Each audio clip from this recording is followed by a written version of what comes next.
China తొడగొడుతోంది అమెరికాతో.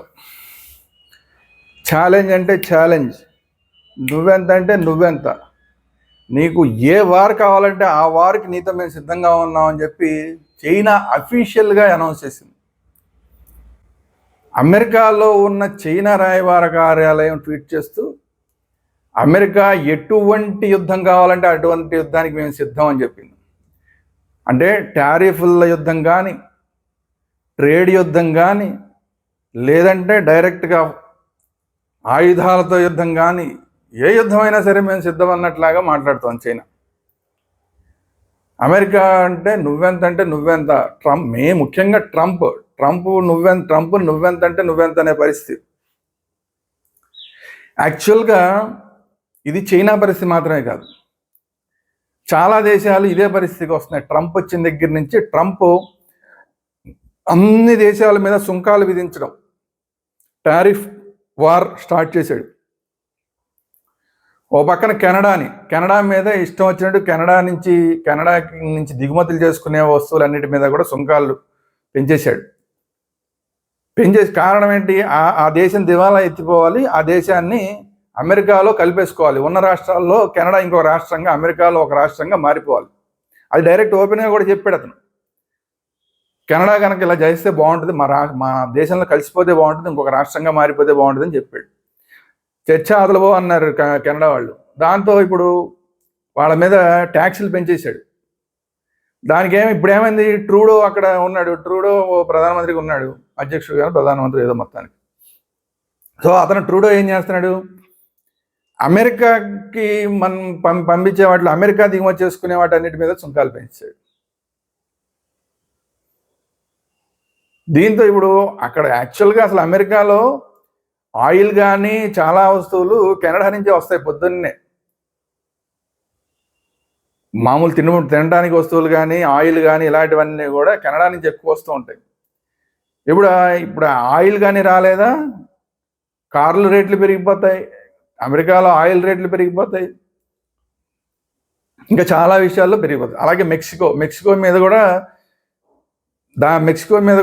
మొత్తం సుంకాలన్నీ పెంచాడు. ఇప్పుడు మెక్సికో కూడా రెడీ అయిపోతుంది, ఎదురు సుంకాలు పెంచడానికి రెడీ అయిపోతుంది. దాంట్లో మెక్సికో నుంచి వచ్చే వస్తువులన్నీ కూడా అమెరికాలో దొరకడం కష్టమైపోద్ది. ఇప్పుడు చైనా అయితే కనుక ఇండియా మీద కూడా పెంచాడు. ఇండియాకి సంబంధించిన దిగుమతులు ఏవైతే మనం ఏమైతే ఎగుమతులు చేస్తున్నామో అవి వాళ్ళకి దిగుమతులు అవుతాయి. ఆ దిగుమతులన్నిటి మీద సుంకాలు పెంచాడు. దాంతో ఏమవుతుంది?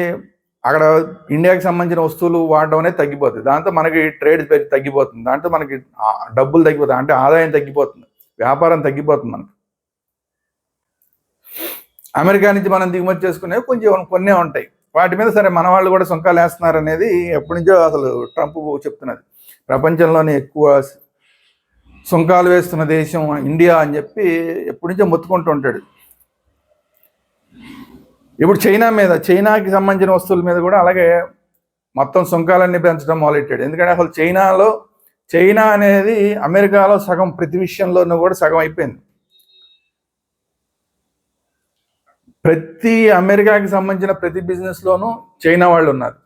అంటే చైనాకి సంబంధించిన వస్తువులు కానీ, చైనా వ్యక్తులు కానీ, చైనాకి సంబంధించిన సర్వీసెస్ కానీ ఇవన్నీ కూడా ఉన్నాయి. అందువల్ల చైనా లేకుండా చైనాని టోటల్గా బ్యాన్ చేస్తానంటే అమెరికా కుప్పకూలిపోతుంది. ఈ రోజు కుప్పకూలిపోతుంది. ఇన్ఫ్లేషన్ విపరీతంగా పెరిగిపోతుంది. అందువల్ల అది చేయడానికి ధైర్యం లేక ఏం చేస్తున్నాడు? ఇప్పుడు సుంకాలు మాత్రం పెంచుకుంటూ పోతున్నాడు. ఇప్పుడు దానికి ఇప్పుడు చైనా కూడా సుంకాలు పెంచడానికి రెడీ అవుతుంది. ఆల్రెడీ పెంచింది.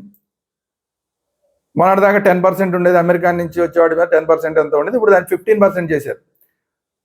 ఎందుకు చేశారు అంటే చైనా నుంచి వచ్చే వస్తువుల మీద సుంకం అనేది, దిగుమతి సుంకం అక్కడ 10% ఉండేది అమెరికాలో, ఇప్పుడు ట్రంప్ దాన్ని 20% చేశాడు. నువ్వు మా వాటి మీద 20% చేస్తావు, అయితే మీ దగ్గర నుంచి వచ్చే వాటి మీద మేము 15% సుంకం వేస్తామని చెప్పి 15% చేసింది చైనా.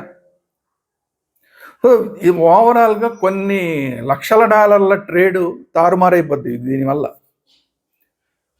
ఇటు పక్కన యాక్చువల్గా చెప్పాలంటే చైనా ఆర్థిక వ్యవస్థ కూడా అద్భుతంగా ఏం లేదు, అది కూడా పేలిపోయే బెలూన్ లాంటిది. అమెరికా కూడా అంతే. అమెరికా కూడా ఓన్లీ డాలర్ని మళ్ళీ ముద్రించుకుంటూ అట్లా వాళ్ళు బతుకుతున్నారు తప్ప అమెరికా డాలర్ అనేది ఓవరాల్గా ప్రపంచం మొత్తం మీద చెల్లుబాటు అయ్యి డిమాండ్ ఉండే ఉంటుంది కాబట్టి దాన్ని ఎంత ముద్రించినా కూడా ప్రాబ్లం లేదు కాబట్టి అలా ముద్రించుకుంటూ దాని మీద బతుకుతుంది అమెరికా.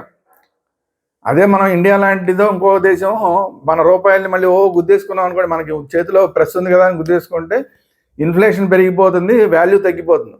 సో అమెరికాకి అది జరగకుండా ఉండడానికి కారణం ఏంటంటే ప్రపంచవ్యాప్తంగా ఆ డాలర్ అనేది చెల్లుబాటు అవుతుంది కాబట్టి ఆ డిమాండ్ ఉంది దానికి. సో అందువల్ల కొంచెం వాళ్ళ ఎకానమీ కన్నా కూడా కొంచెం ఎక్కువగా డాలర్లు ముద్రించుకున్నా కూడా పడిపోకుండా ఎకానమీ నిలబడుతుందంటే అమెరికాకి ఆ డాలర్ వల్లే. ఇప్పుడు మోడీ గారు అసలు ఆ డాలర్ మీద దెబ్బ కొట్టడానికి ప్రయత్నం చేస్తున్నారు. కొన్ని దేశాలు కలిపి మొత్తం అంతా సపరేట్గా ఇంకో కరెన్సీ తెచ్చుకుని ఆ కరెన్సీతోనే ట్రేడ్ చేయాలని ప్రయత్నాలు చేస్తారు. ఒకవేళ అది కనుక జరిగితే అమెరికా అనేది కుప్పకూలిపోతుంది. డాలర్ వాల్యూ ఎప్పుడైతే పడిపోతుందో అమెరికా అనేది పడిపోతుంది. సో అది జరగకుండా ఉండాలని ఇప్పుడు ఇలా ఎవరైతే కొన్ని దేశాలు కలిపి కరెన్సీ తెచ్చుకుందాం అనుకుంటున్నారో వాళ్ళందరికీ వార్నింగ్ ఇస్తున్నారు. మీరు కనుక యాంటీ డాలర్ కరెన్సీని కనుక తీసుకుని వస్తే మిమ్మల్ని అందరం కూడా బ్యాన్ చేస్తాం, మిమ్మల్ని ఇచ్చేస్తాం అని చెప్పి బెదిరిస్తున్నారు ట్రంప్. కారణం ఏంటి? నిజంగా కనుక కొత్త మనీ కనుక వస్తే వేరే కొన్ని దేశాల మధ్య వేరే కరెన్సీ వస్తే అది మొత్తం ఓవరాల్గా అన్ని దేశాలకు వెళ్ళిపోతుంది. ఆ కరెన్సీ డాలర్ కన్నా కూడా ఎక్కువ వాల్యూ అయిపోతుంది. డాలర్ అనేది ఆటోమేటిక్గా పడిపోతుంది. దాంతో అమెరికా వ్యవస్థ కుప్పకూలిపోతుంది. ఆ భయంతో కొత్త కరెన్సీ రాకుండా యూరోపియన్ దేశాలు కానీ భారతదేశం కానీ అందరూ కలిసి కొన్ని దేశాలు కలిసి బ్రిక్స్ దేశాలు కానీ వీళ్ళందరూ కలిసి చేసుకోకుండా ఆయన భయపెడుతున్నాడు. అయినా ఎవరు తగ్గట్లేదు అనుకోండి. అది కాకుండా ఇప్పుడు యూరోపియన్ దేశాలు కూడా మొన్న జెలెన్స్కీ ఉదంతం తర్వాత జెలెన్స్కీని అమెరికాలో తీసుకెళ్ళి అమెరికాలో అక్కడ ట్రంప్ ప్రెస్ ముందు కూర్చోబెట్టి జెలెన్స్కీని పరువు తీసేసి మాట్లాడడం దగ్గర నుంచి యూరోప్ కూడా కొంత వ్యతిరేకత వచ్చేసింది. నిన్నటిదాకా యూరోప్లో చాలా దేశాలు అమెరికాకి అనుకూలంగా ఉండేవి. ఇప్పుడు పోతే నువ్వు అమెరికా లేకపోయినా కూడా మేము జెలెన్స్కీని సపోర్ట్ చేస్తామని చెప్పి కొన్ని దేశాలు ముందుకు వస్తున్నాయి. అంటే ఏంటి? అమెరికాని పక్కకు పెట్టేసే కార్యక్రమం ఆ యూరోప్ దేశాలు కూడా చేస్తున్నాయి.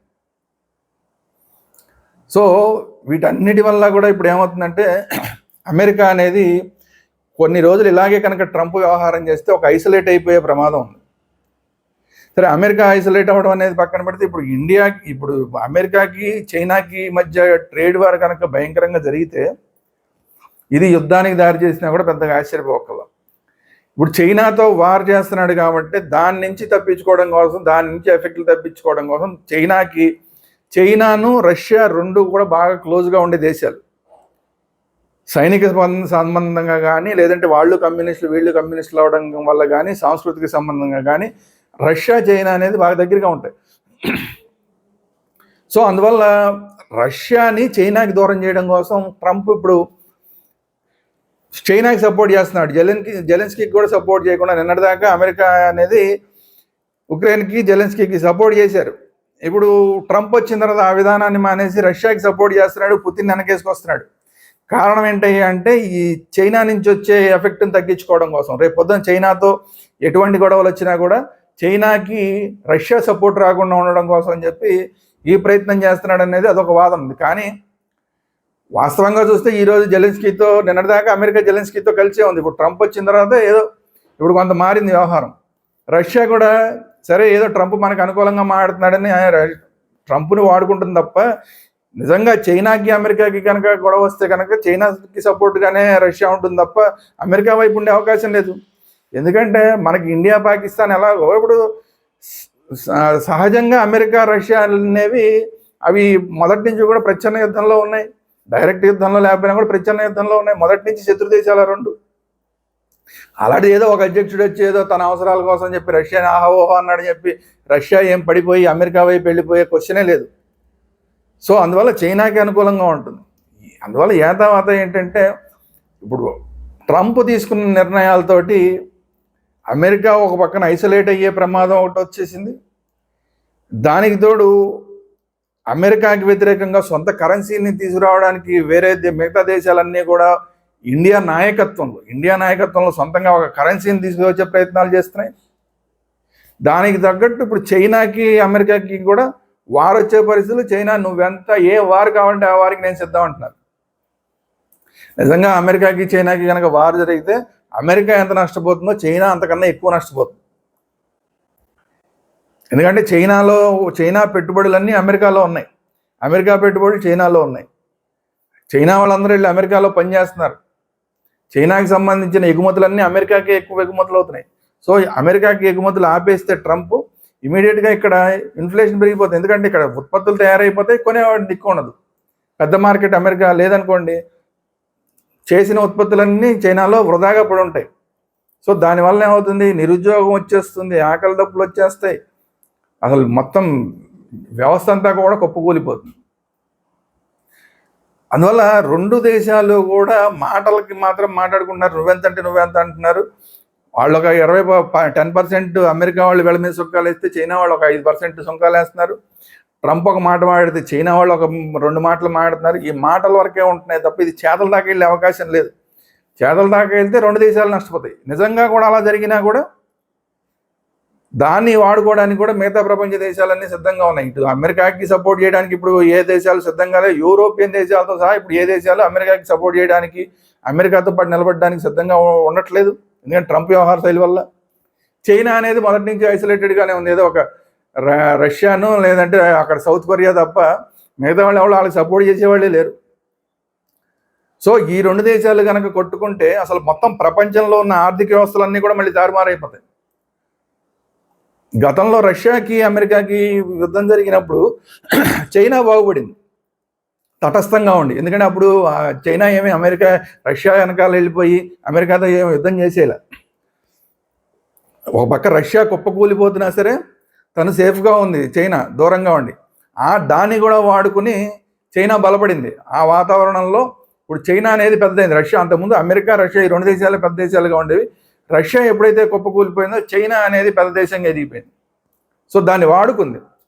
ఇప్పుడు ప్రపంచ దేశాలు ఎలాగ ఉన్నాయంటే ఈ అమెరికా చైనా కనుక కొట్టుకుంటే అప్పుడు వచ్చే పరిస్థితుల్లో నుంచి ఇంకొక దేశం పెద్ద దేశంగా ఎదగడానికి సిద్ధంగా ఉన్నారు తప్ప వీళ్ళకి సపోర్ట్ చేయడానికి ఎవ్వరు సిద్ధంగా లేరు. సో అందువల్ల ఇప్పుడు నువ్వు ఏ యుద్ధం అంటే ఆ యుద్ధానికి నేను రెడీ అయిన చైనా అన్నా సరే రా అయితే చూసుకుందామని అమెరికా అన్నా, ఈ రెండు కనుక అంటే కనుక ప్రపంచ యుద్ధం రావడం ఎలాగా జరుగుతుంది. చాలా ఆర్థిక వ్యవస్థలు కుప్పకూలిపోతాయి, చాలా దేశాల ఆర్థిక వ్యవస్థలు కుప్పకూలిపోతాయి. కొన్ని దేశాలు మొత్తానికే కుప్పకూలిపోయి కొత్త దేశాలన్నీ కూడా కొన్ని దేశాలకి ఇప్పుడున్న పరిస్థితి కన్నా బ్రహ్మాండమైన పరిస్థితులు వచ్చి చాలా పెద్ద దేశాలుగా మారిపోయి ప్రపంచంలోనే కీలక దేశాలుగా మారే అవకాశం కూడా ఉంటుంది. సో ఇలా ఉండే అవకాశం ఉన్న దేశాల్లో అన్నిటికన్నా ముందున్న దేశం భారతదేశం. ఇలా గనక ఏదైనా జరిగితే ఇప్పుడున్న పెద్ద ఆర్థిక వ్యవస్థలు కనుక ఏ రకంగా అయినా సరే కొంచెం తగ్గితే ఆ గ్యాప్ని ఫిల్ చేయడానికి భారతదేశం సిద్ధంగా ఉంది. ఎందుకంటే భారతదేశంలో ఉన్న యువత ప్రపంచంలో ఎక్కడా లేదు. సో ఆ యువతని వాడుకొని విశ్వగురువుగా ఎదగడానికి సిద్ధంగా ఉంది భారతదేశం. సో యాదావాత ఈ రెండు దేశాలు అమెరికా చైనా కానీ కొట్టుకుంటే అది మిగతా దేశాలకు ఉపయోగపడుతుంది తప్ప ఆ రెండు దేశాలు మాత్రం కుప్పకూలిపోయి ఇప్పుడున్న పై స్థాయిలో ఉన్న స్థాయి నుంచి పూర్తిగా దిగజారిపోయే పరిస్థితులు వచ్చే ప్రమాదం అయితే ఉంది. చూద్దాం ఏం జరుగుతుందో. ఇది ఈరోజు వీడియో. ఈ వీడియో కనుక మీకు నచ్చినట్లయితే లైక్ చేయండి, మీ అభిప్రాయాలు ఏంటి అనేది కామెంట్ రూపంలో తెలియజేయండి.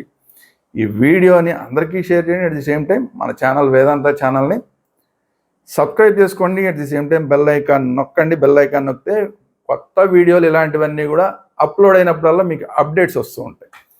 Thank you very much. జై హింద్. భారత్ మాతా కీ జై.